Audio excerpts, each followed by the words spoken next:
ఇంకొక క్వశ్చన్ ఉంది. మీరు కూడా హైదరాబాద్లోనే ఉంటున్నారు, ఇక్కడ కూడా మీరు వర్క్ చేశారు కాబట్టి ఈ మూసీ సుందరీకరణ అన్న దాని మీద పెద్ద చర్చ నడుస్తున్నది.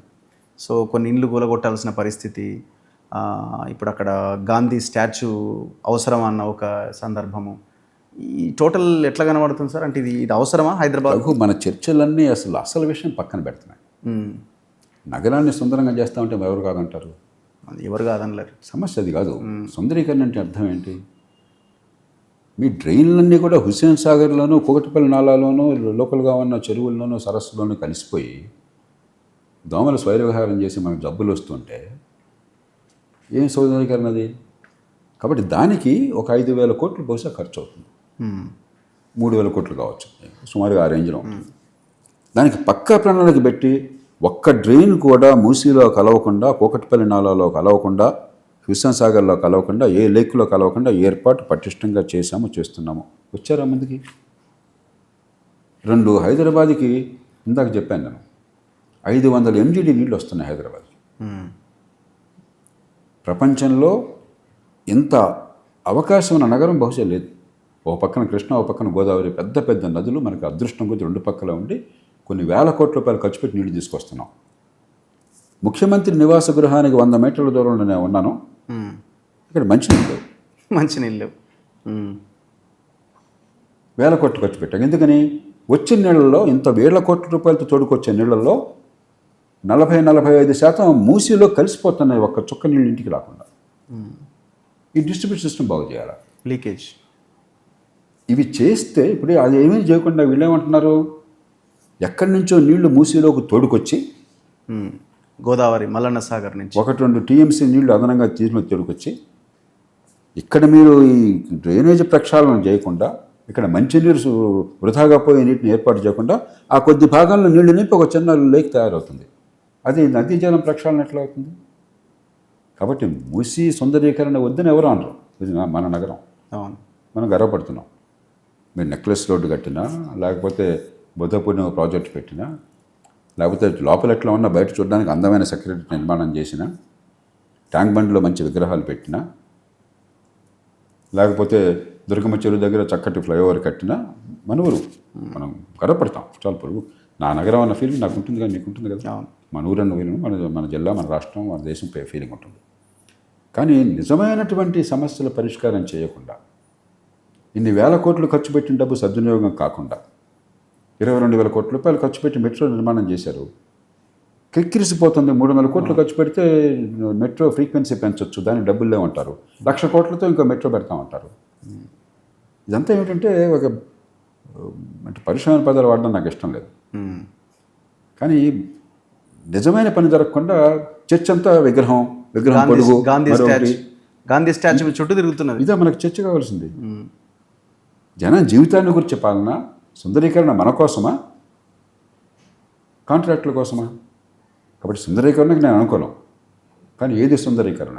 మంచినీళ్ళు సరిగ్గా అందని సుందరీకరణ, 40% మూసీలో కలిసిపోయే సుందరీకరణ, మురుగునీటి పారుదల లేకుండా లేక్స్ అన్నింటిలో కూడా మరి మలిన పదార్థాలు కలిసేటువంటి సుందరీకరణ అవుతుందా? దానికి స్పష్టమైన, ఆచరణ సాధ్యమైన, నిర్నిబంధమైన ప్రణాళిక మన ముందు పెట్టకుండా ఏదేదో మాట్లాడుతున్నారు. నేను ముఖ్యమంత్రి గారు ఇచ్చిన ఆ ప్రజెంటేషన్ నేను తెప్పించుకున్నాను, మా టీంతో అధ్యయనం చేయించాను, నేను కూడా స్టడీ చేశాను.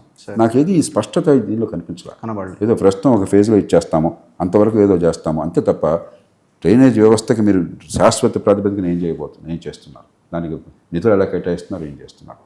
మంచినీళ్ళ వ్యవస్థ ఇన్ని వేల కోట్లు ఖర్చు పెట్టాక ఇవన్నీ ఖర్చు పెట్టేశాము, అదేం చేస్తున్నారు? దాంతో కలిపి అప్పుడు సరిగ్గా కనుక మీరు చేస్తే నేను 100% మాట. అంతేగాని గుడ్డుగా ఔటర్ రింగ్ రోడ్ ఉండగా గతంలో ప్రభుత్వం మాట చెప్పిన ఔటర్ రింగ్ రోడ్ ఉంది, దానికి ప్యారలల్గా మేము మెట్రో పెడతారు. 8,000 కోట్లు ఔటర్ రింగ్ రోడ్ పెట్టావు, బ్రహ్మాండమైన బస్సులు అయ్యి మెట్రో పెట్టి కిలోమీటర్ 400 కోట్లు ఖర్చు పెట్టాలన్నా? తలతెక్క పనులు ఇవన్నీ కూడా. ఎవరి డబ్బు ఇది? ఏం ఫలితం ఆశిస్తున్నావు? కాబట్టి పెట్టే ఖర్చు, వచ్చే ఫలితము సమగ్రంగా చేయడం. అది లేకుండా ఒక్కొక్క నాయకుడికి ఒక రాచరికంలాగా ఒక్కొక్క పురుల బుద్ధి పుడుతుంది చేద్దాం. So are you satisfied sir? Government పైన పరిపాలన ఎట్లుంది? 2.5 సంవత్సరాలు అవుతుంది కదా, మీరు హైదరాబాద్లో ఉంటున్నారు, తెలంగాణలో. ఇప్పుడు ముఖ్యమంత్రి గారిని నిందించడం పొరపాటు అవుతుంది. ఎందుకంటే కాంగ్రెస్ పార్టీ అప్పటికే సంక్షేమం జాస్తిగా ఉన్న రాష్ట్రంలో ఎన్నికల్లో ఎలాగోలా గెలవాలని చెప్పి మరింత సంక్షేమమే ప్రధానంగా పెట్టుకుని అలవమాలిన హామీలు గ్యారంటీలు ఇచ్చి ఆర్థికంగా పరిపుష్టంగా ఉన్న రాష్ట్రాన్ని 2014లో తెలంగాణ ఏర్పడినప్పుడు దేశంలో అత్యంత సంపన్నమైన రాష్ట్రం. ప్రభుత్వ డబ్బు, ప్రజల డబ్బు వదిలేయండి, ప్రజల తలసరాదాయం వదిలేయండి, ప్రభుత్వం దగ్గర అత్యంత మిగులు ఉన్న రాష్ట్రం. ఇవాళ జీతం ఇవ్వడానికి కష్టము, ఉద్యోగులు రిటైర్ అయిపోతే పెన్షన్లు కావాలని చెప్పంటే, లేకపోతే రిటైర్మెంట్ బెనిఫిట్స్ కావాలంటే హైకోర్టు ఆదేశం ఇవ్వాలి. అవును. గతంలో కాంగ్రెస్ ప్రభుత్వమే ఇచ్చినటువంటి అమలు చేసినటువంటి పథకం ఫీ రీయింబర్స్మెంట్కి వేలాది కోట్ల రూపాయలు బకాయిలు ఉండాలి. 10,000 కోట్లు.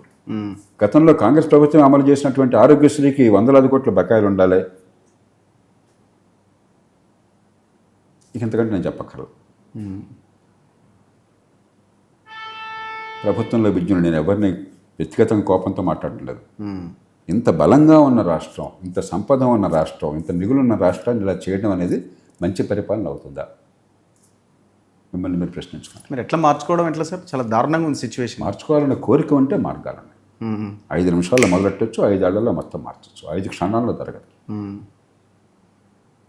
ఎవరు చెప్పారు దేశంలో ఎక్కడ లేని రీతిలో ఉద్యోగుల జీతభత్యాలు విపరీతంగా పెంచేసి అవస్థలు పడమని చెప్పని?